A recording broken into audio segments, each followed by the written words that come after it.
Good morning. Welcome to the lecture today on fluid kinematics in this course fluid mechanics. Today we will be discussing about the topic fluid kinematics, in which we are going to talk about the flow or the motion of the fluid without considering the forces which drives this motion. So we have already discussed in the previous lectures fluid statics, in which we have considered fluid at rest, and we have analyzed how the pressures are calculated, how the forces are calculated when the fluid is static.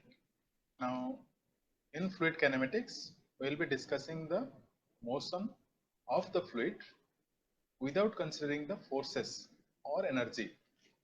Alright, so in this lecture you should be able to understand the description of fluid motion, acceleration of fluid flow, streamlines, path lines, strict lines.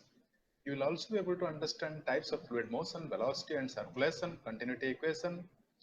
In addition, you will also be able to understand various concepts of streamline function or various stream functions and potential functions, which basically gives rise to streamlines or equipotential lines. So in today's lecture, we will cover only the first three, and in the consecutive lectures we will take the other aspects. So let us now look at, first of all, some basic concepts. When we look at the fluid, you take a domain. In this domain, we know that you will be able to define various properties. You can define what is the density, what is the pressure, what is the velocity at each point in the fluid domain. And we should know whether it is a scalar or it is a vector. So which are the properties which are scalar and what is the property of a scalar? So scalar is a quantity which can be expressed by a single number representing its magnitude. So scalar is a magnitude only, and we can define that anywhere in the fluid domain. So if you take typically mass, density or temperature or pressure, they are all scalar. So typically if you look at this figure which is shown here, let us say I have shown this circle here which is denoted as P, that is pressure. So it is a scalar, it does not have any direction. Okay. Now if I start defining this value all through the domain at each point, okay, so then I will call it as a scalar field. So if at every point in a region the scalar function or the scalar values are defined, then the region is called a scalar field. So what we have seen here is a discrete point, but in a continuous fluid you have every location the value. So it could be the distribution of temperature, distribution of pressure all over the domain. Now similarly we also have vector. What is vector? Vector is a quantity which is specified by both magnitude as well as direction. So if you have a force or velocity or displacement, you should know the magnitude as well as the direction of it. If the force, then what is the magnitude of the force and in which direction it is acting. We have already seen that in fluid statics. So you need to know the magnitude as well as direction. So if you look at this figure, typically the velocities are shown here. Let us say I have shown the u velocity at this location, or both the velocities can exist at a location obviously. So if I show u that is acting in this direction with certain magnitude, and I'll also have the velocity v in the vertical direction, that is with some other magnitude or could be same magnitude in the direction that is vertical. So you should have the velocity with magnitude and direction. If I find out the resultant velocity, it will also have some magnitude as well as the direction. So in case of vector, we will have both magnitude and direction. For example, you will have the velocity field. So completely over the domain, you will be able to understand how the velocity is varying at all the locations. Now if you have the total domain and the velocities are defined at each point, then you call it as a velocity or the vector field. Okay.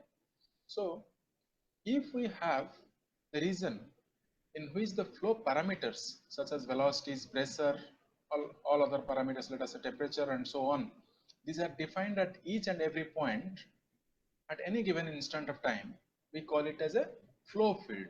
So in a flow, you will have velocities, you will have pressure, you may have other properties of the fluid. So that you call it as a flow field. Okay? So having understood this, now let us try to understand how we describe or how we represent the fluid motion. So when we talk about fluid motion, we have basically two different types of fluid motion. One is Lagrangian method or Lagrangian way of representation. There is Eulerian frame of reference, Eulerian way of or Eulerian method of representation or reference. So Lagrangian method, which was developed in 1736, 1788 or something. So Lagrange, which who survived from 1736 to 1813, is the one who developed this. And in Lagrangian frame of reference, you look at the fluid particle motion as an observer and follow the fluid particle as it moves. So, for an example, here I have shown you the movement of a kite. Many of you have flown kite during some seasons. So, what happens? You are standing here and your kite is flying somewhere here. You are holding this rope. Okay. Now the kite is moving. So what do you do at that time? You keep watching the kite, how it moves. So basically, if I assume that the kite is just a fluid particle and I track how the fluid particle is moving, alright. So the kite is basically flown or it is moving by the wind. So the wind velocity or the fluid particle, let us say around the kite, is taking this kite from one location to other. So basically that parcel of the fluid is moving. Now if I assume that I am tracking that fluid particle, then I can tell that I am actually following the Lagrangian frame of reference. Okay, because I am tracking that particle or that fluid mass, that fluid element as it moves in time from one location to other. Similarly, when I want to look at the other frame of reference, that is the Eulerian frame of reference, in this I have a single specific domain and I am focused in that domain.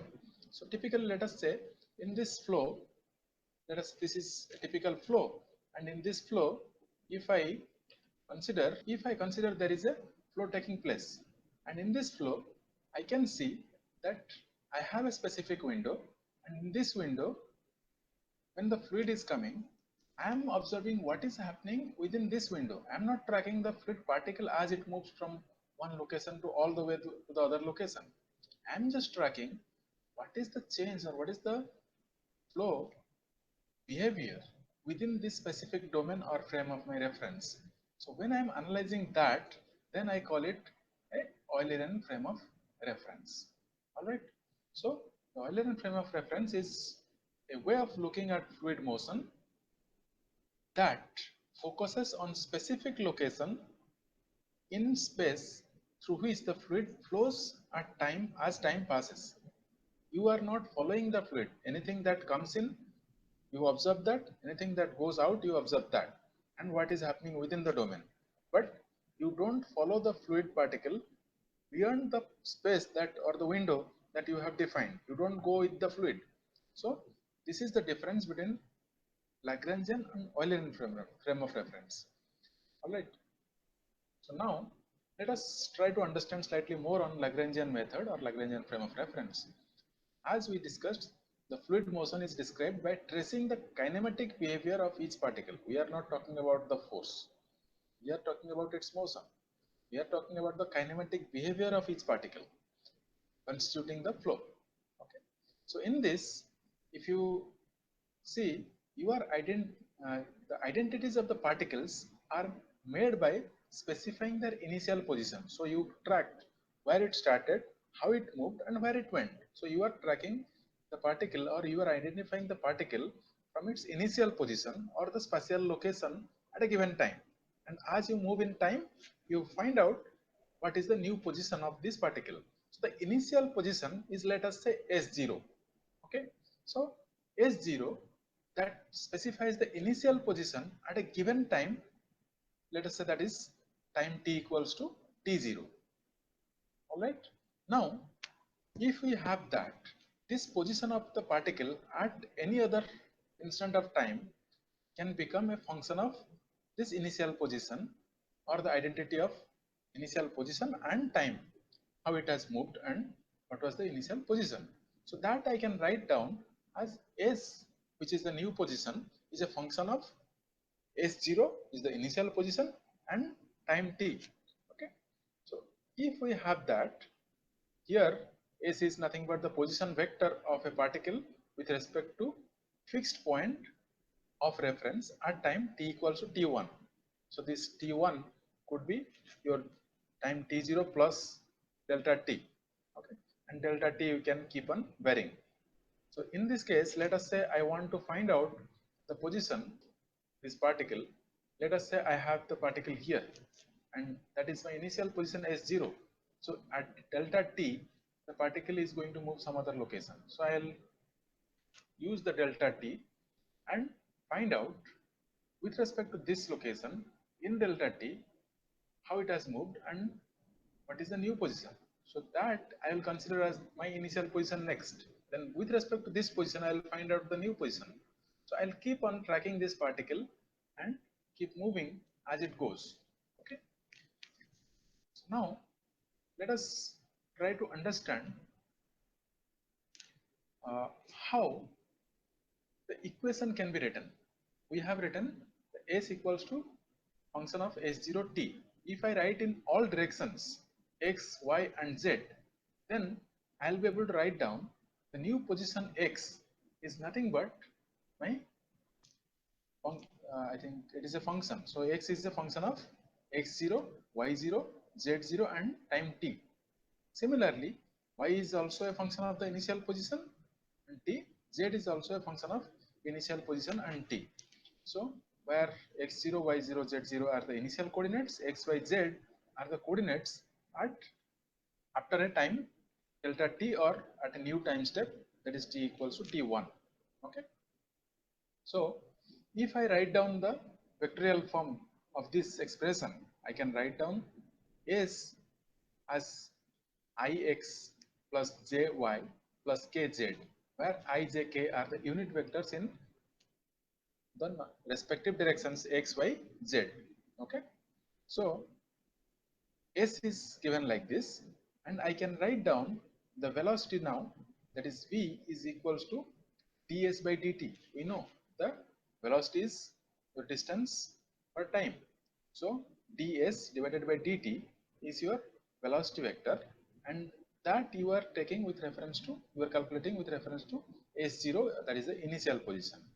And if you want to write down now the acceleration from this, we can find out what is the acceleration of the fluid. So acceleration is the velocity per time. Okay. So if I write that, I can write down it is going to be those d square s divided by dt square. Okay.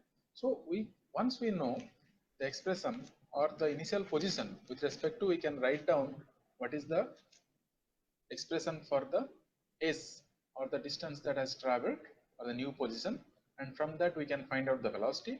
We can also find out the acceleration. So we can find out the flow properties. All right. So now let us look at a typical example. So if you look at this, we can see that in this there was, I'll just pause it here. So you see there is some kind of oil spill, let us say, in the ocean. There is some oil spill, and this oil is going to move in the ocean due to the flow of tide, waves and so on. So there is a fluid flow. So there is a fluid flow, and this fluid flow is taking these oil particles as it moves. Okay. So we can see that the particles that are present here, they are moving as we go along time. So time is moving here, and as the time moves, these oil particles are moving with the fluid. So basically, the fluid particle is moving, and that is taking the oil particles from one location to other location. So this is nothing but your Lagrangian flow or Lagrangian motion when you are tracking the particle. Alright, and what are the advantages here? Since the motion and trajectory of each particle of the fluid or each fluid particle is known, its history can be traced.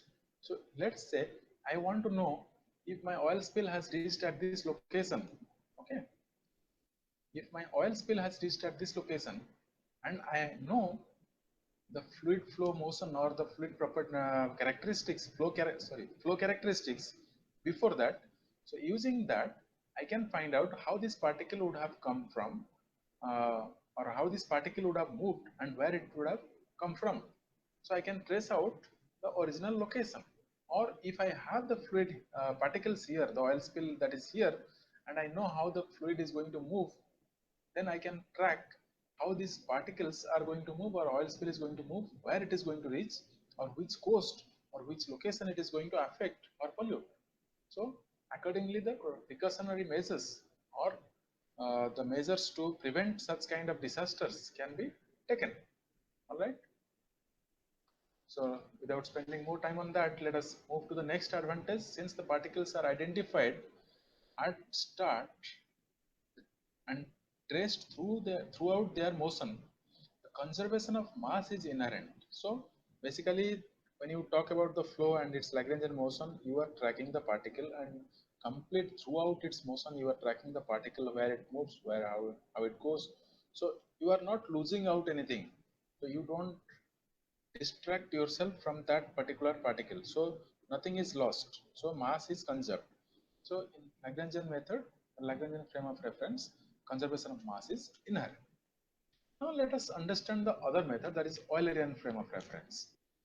In this frame of reference, you don't have to track individual particle.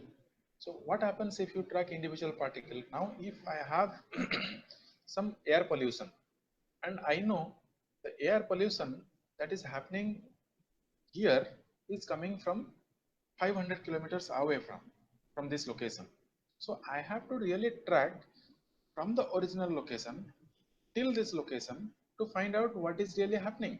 Or if I want to say there is a uh, plant here and some kind of pollution is coming out of this plant, I want to find out where all it can reach.